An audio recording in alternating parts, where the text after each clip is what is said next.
캣페어 취소된 거 저는 정말 억울합니다.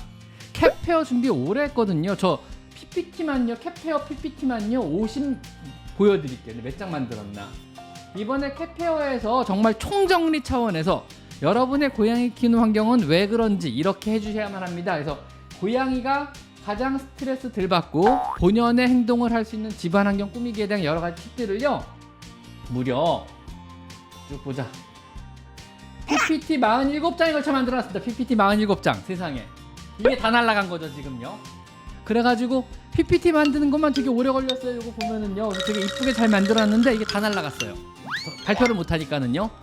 솔직히 말씀드리면 시원섭합니다. 일단은 뭐 캣페어 이 발표를 해야 된다는 부담감이 제가 싫어가지고 사람들 앞에 서는 걸 제가 별로 그렇게 썩 좋아하진 않거든요. 제가 솔직히 말씀드리면 제가 사람들 앞에 서는 걸 별로 안 좋아해요. 제가 부끄러움이 좀 많아가지고. 카메라 앞에 서는 건 괜찮은데 사람들 앞에 많으면은요 왠지 좀 부끄럽더라고요 저는요. 그래서 그럼 별로 안 좋아하는데 이번에 큰맘 먹고 쓰기로 했던 거였거든요. 그래서 발표 준비를 그래도 많은 분들이 저를 보러 와주시고 제 강의를 들으러 와주시는 거니까 그래도 강의를 좀 알차게 해야 되나요? 진짜 한 1초도 눈 돌릴 수 없이 알차게 하려고 준비를 빽빽하게 했는데 다 날라갔어요. 이렇게. 그래서 그건 좀 아쉽지만 그래도 또 이제 18일날 일주일 뒤죠. 일주일 뒤에 어떤 사람들 앞에 서야 된다는 그 부담감이 가라앉는 건 조금 시원하기도 하고 뭐 여러 가지 일정 날라간 건 좀 섭섭하기도 하고 좀 그렇습니다. 닭 가슴살을 삶아서 주는데 하루 한 번씩 주는데 자주 줘도 상관없나요? 키튼살이랑 같이 주는데 다른 고양이 같이 먹다 보니 건강에 이상이 없겠죠. 그냥 닭가슴살 자체가 그렇게 풍부한 좋은 단백질원이긴 하지만 사료보다 좋은 단백질원이 되지는 않아요. 그냥 맛배기로 주는 거지 이게 영양분이 좋으라고 주는 건 아닙니다. 왜냐면 지금 주시는 키튼용 사료, 그러니까 사료보다 칼로리가 높을 수도 없고 사료보다 영양분 조성이 좋지도 않아요. 근데 맛은 좋겠죠. 일단 고기니까는요. 저도 닭 좋아해요. 어제도 저 치킨 먹었는데요. 그래서 사실 제가 얼마 전에 생일이어가지고 친한 사람들이 카카오톡으로 선물을 막 보내주는 거예요. 그래서 이번에 저 치킨하고 스벅을 되게 많이 받았어요. 그래서 덕분에 어저께 치킨 시켜 먹었습니다. 자, 나미 누나, 김나미 누님 감사드립니다. 이번에도 치킨 보내신 치킨 맛있게 먹었습니다. 고맙습니다. 그래서 BBQ 올리브 반반을 시켜서 맛있게 먹었습니다. 어저께. 어쨌든 치킨은 맛있습니다. 당연히 닭 좋아하죠. 고양이들도요. 근데 사료보다 어떤 영양 때문에 주는 게 아니고 맛보기로 주는 거지, 맛이 좋으라고 입이 즐거우라고 주는 거지 실제로 영양은 사료가 훨씬 좋아요. 왜냐면 일단 균형식이고요. 여러 가지 단백질부터 시작해서 비타민이나 이런 것들이 미네랄이 되게 풍부하게 잘 균형 있게 맞춰져 있고 실제 칼로리도 닭 가슴살보다 더 높아요. 이거 자체가요. 그래가지고 사료가 훨씬 좋아요. 그래서 영양만 놓고 보면 사료만 주시는 게 맞고 그냥 애들의 어떤 취향 아니면 맛보기에 즐거움을 위해서라면 닭가슴살 쪽 삶은 닭가슴살 섞어주는 거 정도는 나쁘지 않을 것 같아요. 건강에 문제는 당연히 없죠. 그 정도 가지고요. 치킨은 사랑입니다. 진경민님. 자, 니나니엘님, 쌤 유튜브 보면 몇 달 공부하고. 근데 제 유튜브 보면 다 공부한단 말 하죠. 그냥 저는 즐기라고 올린 말인데 다들 공부 되게 열심히 하시는 것 같아요. 공부하지 마세요. 그냥 천천히 보시면 돼요. 그냥 볼 수 있게 해놓은 거니까. 그래야지. 너무 공부하면요 제가 재탕을 못해요 여러분. 제가 나중에 이제 몰래 300개가 넘다 보니까 이제 조금씩 내용도 바꾸고 새로운 이제 논문 내용이 나오면 새로운 정보를 섞어서 올리기도 하고, 예전에서 이거 그때 좀 설명이 약했으면 그 부분 빼서 다시 올리기도 하거든요. 그 다음에 예전에 것 중에 이거 합쳐가지고 통합본 하나 만들어서 하나로 만들어보자 해가지고 이거 합쳐가지고 통합본을 하나로 만들고 요즘 요런 작업 조금씩 하고 있는데, 여러분이 너무 공부 열심히 하시면은 이것도 또 재탕이다 뭐 이러면 어떻게 해요. 그래서 공부하지 마세요. 그냥 가볍게 보십시오. 가볍게. 그리고 까먹으십시오. 그래야 제가 또 올려드려도 여러분이 또 재밌게 보시지 않겠습니까? 공부하지 마시고 가볍게 보시면 됩니다. 심각하게 보지 마세요. 자, 쌤 유튜브 보면 몇 달간 공부하고 드디어 다음 주에 3개월령 학계가 옵니다. 축하드립니다. 쉼터에 있던 아이라 근데 3개월령이면 쉼터에 있던 아이라도 아마 잘 적응할 거예요. 처음엔 쉼터에서 먹던 사료와 모래를 쓸 건데요. 쉼터에서 먹던 사료와 모래도 사용해도 좋고 쉼터에서 사용하던 얘가 사용하는 담요나 수건도 같이 갖고 오세요. 그럼 조금 더 얘가 좀 편할 겁니다. 아마 새로운 사료를 어렸을 때 다양하게 먹여야 좋다고 하셔서 얘기가 환경에 적응하면 그 다음에 사료도 그러니까 여러 가지 사료를 시도해보세요. 새로운 환경에 샘플량을 먹이는 거 아니면 며칠 기준으로 먹이는 건가요? 요거요. 그냥 샘플 사료 좋은 것들 먹이시는 것도 좋고요. 아니면 한두 번만 먹여봐도 상관없어요. 충분히 기억을 해요. 애들은 새로운 맛에 대해서 적응도 금방 하고요. 그리고 아니면 여러 포를 사가지고 번갈아 주셔도 돼요. 어차피요. 그래서 뭐 로얄캐닌도 힐스 사료도 내추럴 초이스도 내추럴 밸런스도 이런 다양한 사료들을 사가지고 이것저것 자꾸 먹이세요. 처음에는요. 그 다음에 이제 6개월 1년이 넘어가거나 이러면 그때부터는 한 사료만 꾸준하게 오래 먹이세요. 번갈아 먹이지 마시고요. 그것이 유리하고 좋습니다. 나중에 아셨죠? 안녕하세요. 최근 미용실을 처음 들어갔는데 너무 싫어하고 많이 두려워해서 오줌을 2번 싸는 정도였습니다. 무서워하죠. 고양이 입장에서 1년에 한 번 강하게 받는 스트레스와 꾸준히 매일 빗질 3, 4일 털을 자르는 것 중 저는 집에서 그냥 꾸준하게 3, 4일 털자라는 게 훨씬 낫다고 봅니다. 그 고자극의 스트레스 한 번보다는 저자극의 스트레스 여러 번 나눠서 받는 게 당연히 사람 입장에서도 좋고요, 고양 입장에서 좋을 수밖에 없습니다. 사람도 똑같아요. 한 번에 강한 스트레스는 큰 병에 들게 하지만 조금씩 맞는 저자극 스트레스는 오랫동안 노출되는 건 면역에도 오히려 좋습니다. 걱정하지 마세요. 괜찮습니다. 새로 나이는 2개월이거든요. 집에 공간도 있고 먹이, 놀잇감, 자원도 풍부하고 분리했다고 3일째부터 만나게 하는데 형아 녀석이 하악질에 손빵마기 하면서 퍽퍽 때려 동생 있는 방문 앞에 수시로 지켜보고 동생 언제 일이 됐든 스트레스로 두 아이가 아프기를 할까 봐 걱정. 일단은요, 애기는 맞든 뭐든 계속 달겨들 거예요. 별 스트레스 크게 애기는 안 받고, 이제 형아가 싫어해서 그런 거. 이거는 형아 문제가 아니고 애기 문제가 아니고 형아 문제예요. 즉 때리는 건 형아지만요, 맞는 건 애기지만요, 애기는 그렇게 스트레스 별로 안 받아요. 솔직히 말하면 그냥 마냥 좋아요. 놀자는 건 줄 알고. 근데 형아는 지금 스트레스를 받았기 때문에 때리는 거라고 보시면 돼요. 낙지라고요. 나 너 싫어, 가까이 오지 마, 여긴 내 땅이야, 여긴 내 거야. 그러니까 모든 애들이 모든 애가 융화되고 친화되는 건 아니거든요. 요건 시간을 좀 두고 지켜보시는데, 냄새 교환 같은 거 잘해주시고요. 냄새 묻혀서 얘 몸에 묻히고, 아까 말씀드린 F2 페로몬 묻히는 거, 그 다음에 펠리웨이 멀티, 이 경우는 펠리웨이 멀티캣입니다. 펠리웨이 멀티캣을 꽂아놓으세요. 이게 F4 호르몬으로 된 거거든요. 이건 F4 호르몬이거든요. 요거는요, F3 호르몬이 아니고요. 그래서 F4 호르몬을 합성한 펠리웨이 멀티캣을 꽂아놔가지고 애들이 좀 친화도가 높게 스트레스 덜 받게, 이것도 좀 도움이 될 거예요. 이것도 해주시고요. 한 달 기다리세요.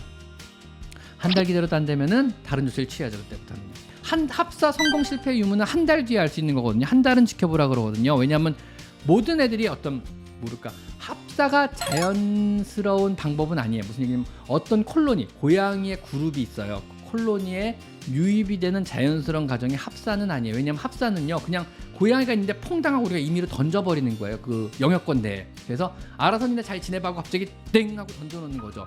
얘들은 굉장히 심한 스트레스와 갈등 상황을 겪을 수밖에 없는 그런 과정이에요.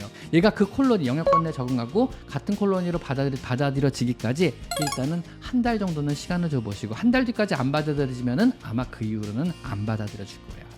다시 합사를 해도 마찬가지 결과가 되게 높아요. 이런 경우 항상 조언이, 그럼 마지막 방법으로 약을 한번 먹여보실래요? 이래가지고 항불안제 같은 거를 굉장히 장기 처방 오랫동안 먹임으로써 불안감을 감소시켜서, 왜냐면 내가 기분이 막 해롱해롱 약간 기분이 좋아요. 왠지 좀 불안하지 않아요. 그러면 좀 받아들일 가능성이 높지 않을까, 이런 거죠. 그러면 합사 실패한 개체 중에 3분의 1은 약물의 힘으로 합사가 성공하는 경우도 있다고 논문상에 나와 있습니다. 일단은요.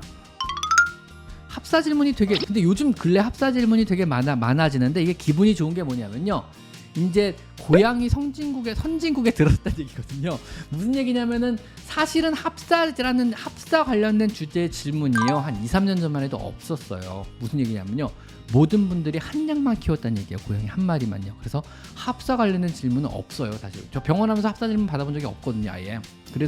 그리고 행동과학 선생님들도 합사 질문을 그렇게 많이 못 받았어요. 그 다음에 내가 알기로는 몇 년 전만에 2, 3년 전 아니면 1, 2년 전, 한 2년 전만 해도 합사 관련된 문제로 어떤 TV에 나온다거나 그런 관련된 얘기를 들어본 적이 거의 없어요.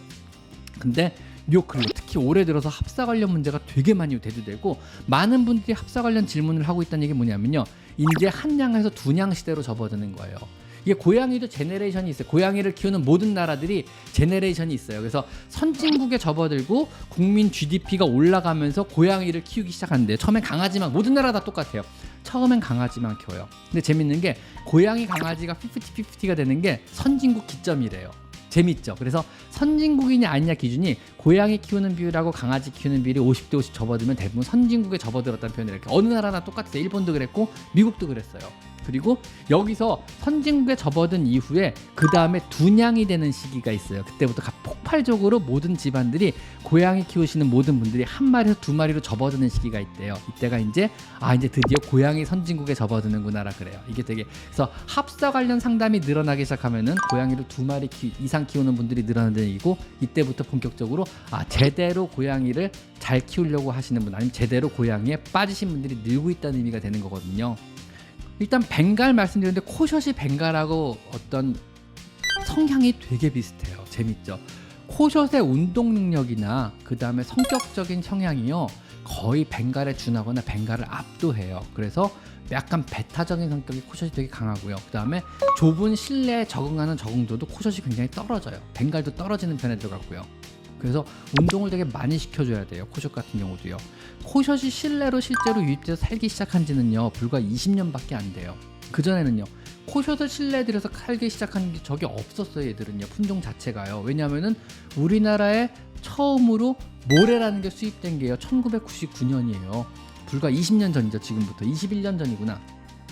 21년 전에 인터넷 카페 다음을 통해서 인터넷 카페 다음에서 고양이 동호회가 생기고 그 동호회에서 우리나라에 왜 고양이 모래가 없냐, 실내에서 고양이를 좀 키우고 싶은데 너무 힘들다, 고양이 모래 우리끼리 공동 구매하자 이래서 일본에서 타이디캣을 그때 공동 구매를 해버린 거야. 이때가 시초였어요. 그래서 모래하고 사료가 있어야 고양이가 실내 정착이 가능하다고 전 세계는 보고 있거든요. 그래서 모래와 사료가 그 나라에 수입된 시점이 고양이를 실내 그러니까 완전 인도어 캣이라죠. 온리 인도어 캣으로 시작한 시발점으로 봐요.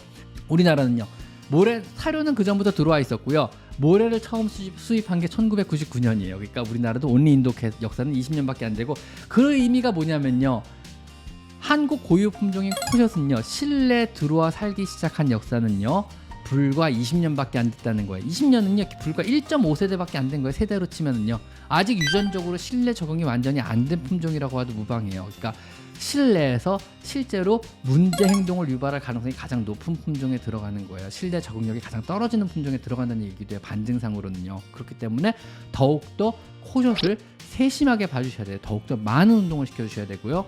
더욱더 애들이 문제 행동을 안 하는지, 문제없이 잘 지내는지, 화장실 모래도 더욱더 좋은 걸 써주셔야 돼요.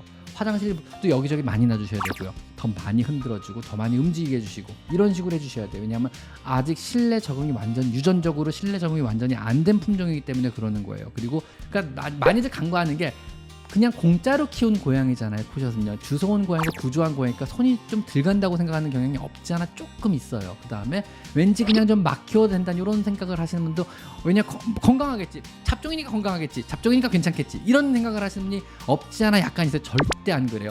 훨씬 실내에서 키우기 어려운 품종에 들어가요. 적응력도 떨어지고요 사실은요. 그래서 훨씬 많이 운동시켜주고 훨씬 더 신경을 많이 써주셔야 돼요. 더군다나 성묘 같은 경우는 더욱더요. 스트레스는 두 종류로 나뉘어요. 첫째는 소셜 스트레스, 즉 동물, 살아있는 움직이는 것들이죠. 사람이든 동물이든 이거에 대한 스트레스, 소셜 스트레스라고 해서 여기에는 좀 덜 스트레스를 받는 건데 얘는 환경 자체가 무서운 거예요. 그래서 이 경우에는 이제 펠리웨이 같은 거 꽂아주시고 환경이 안전하는 거 알려주시고 여기저기 자꾸 이제 환경을 넓히게 해줘야 하는데, 그럼에도 불구하고 밖에 못 나가고 이제 사람으로 치면 이제 공황장애죠. 이거는요 밖에 못 나가는 사람도 있거든요 평생을요. 그래서 단편적으로 이 내용만 놓고 잠깐 생각해보면 이거는 그냥 근본은 공포심이에요.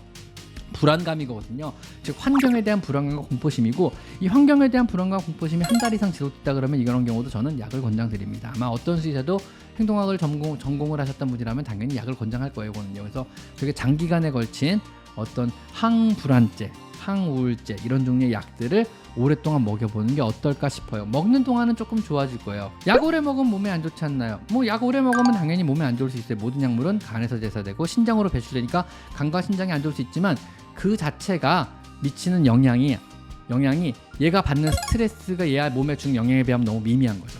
많은 분들이 아직 모르시더라고요. 겁이 많은 것도, 겁이 지나치게 많은 것도 병이에요. 근데 겁이 지나치게 많은 병은요 치료가 가능한 병이에요. 물론 평생 약을 먹어야겠죠. 완치란 개념이 없을 수 있으니까요. 이거는 대부분 이런 경우에는 세로토닌 문제일 수도 있고요. 아니면 도파민의 문제일 수 있어요. 뇌의 문제, 근본적인 문제거든요. 이런 문제는 엄마의 뱃속부터 생길 수도 있고 아니면 그 이전에 유전적으로 생길 수도 있어요. 즉 주로 이제 수컷 고양이의 어떤 정자의 유전자 상의 문제일 수 있어요. 그다음 뇌 형성 과정이니까, 아니면 엄마 뱃속에서 조립 과정에 생기는 문제일 수도 있어요. 신경 형성 과정에서 엄마가 많이 불안감을 느끼든가 공포심을 느꼈다든가 제대로 밖에 못 났다든가 이러면은 굉장히 예민한 성격의 뇌 형성이 그렇게 된다 그러더라고요. 연구 결과가 그렇게 애가 태어날 수 있어요.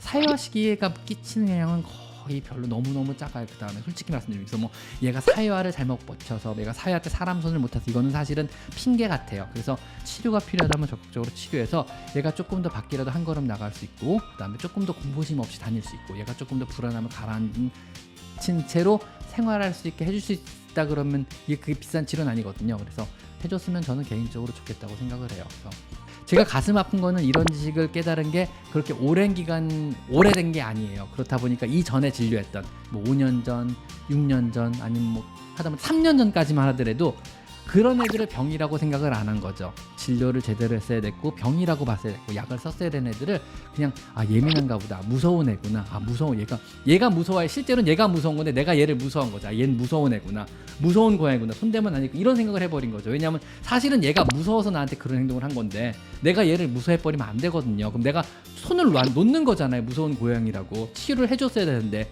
이게 지금 내가 너무 가슴이 아픈 거예요. 얘는 그냥 이 상황이 무섭고 병원이 무섭고 내가 무서워서 하악거리고 막 물라고 덤빈 건데, 나는 얘가 나를 물라고 했다는 이유로 얘를 무서워해버리고 얘를 치료를 놔버린 거죠. 얘를 어떻게든 좀 더 적극적으로, 얘가 도대체 왜 무서워하는 걸까? 얘의 공포심의 근원은 뭘까? 그럼 얘를 위해서 내가 어떤 걸 해줄 수 있을까? 어떤 약을 처방하면 얘가 이 공포심이 좀 더 가라앉을 수 있을까? 이런 생각을 했어야 되는데 그게 지금 너무 가슴이 아픈 거예요. 내 무지로 인해서.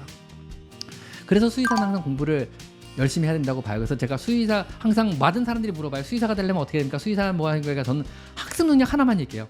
공부를 열심히 해야 됩니다. 공부를 잘해야 돼요. 공부를 잘해야 돼. 머리가 좋아야 돼. 이 말밖에 안 해요. 뭐 사랑하는 마음을 가지, 이런 말 저 안 해요. 절대 안 해요. 왜냐하면 저는 지금도 공부하고 있고요. 내가 공부를 제대로 못했을 때, 내가 꾸준하게 학습을 안 했을 때 이런 문제가 생기는 거예요. 내가 몰랐던 지식으로 인해서. 그때는 대한민국 수의사들이 몰랐던 때예요. 5년 전만 해도 어떤 공포심이 치료해야 될 병이라는 건 몰랐어요. 아무도 몰랐어요. 진짜로. 김선아 선생님이 그런 말씀 해주기 전까지는 아무도 몰랐어요. 저도 그때 알았으니까요. 그래가지고 공부를 꾸준하게 안 하면은요, 수의사가 피해를 받는 거는 동물이에요. 강아지가, 고양이가 적절한 치료를 못 받고 적절한 삶의 질을 못 누리게 되는 거죠. 전 이게 너무 싫은 거예요. 오늘 내가 강조하고 싶은 건, 여러분, 겁이 많은 것도 병이에요. 무서워하는 것도 병이에요. 치료가 가능한 병에 들어가요. 그러니까 얘가 싸납게 군다는 거는 겁이 많다는 얘기고 얘가 무섭다는 얘기잖아요. 자기 공포심을 표현을 하는 거잖아요. 건들지 말라는 거잖아요. 가까우지 말라는 거잖아요. 이것도 현재 내가 너무 괴롭고, 나 너무 힘들고, 나 너무 무섭고, 주변 환경들이 나 너무 무서워, 난 네가 너무 무서워, 나는 이런 환경 변화가 너무너무 싫어, 난 정말 무서워 죽겠어, 난 정말 못 살 것 같아, 너무 무서워, 이렇게 지금 외치고 있는 거거든요, 고양이가. 그렇다 그러면은 얘의 괴로움을 이해를 해주시고 조금이라도 보듬어 주시고, 이거를 방치하지 마시고 이것도 치료가 필요한 병이라는 생각을 가지고 상담을 받고 약을 받아서 필요한 먹이는, 여기까지 진행을 좀 해봤으면 좋겠어요. 오늘 답변 되게 열심히 잘 드렸는데 오늘의 포인트는 그겁니다. 겁이 많은 것도 질병입니다.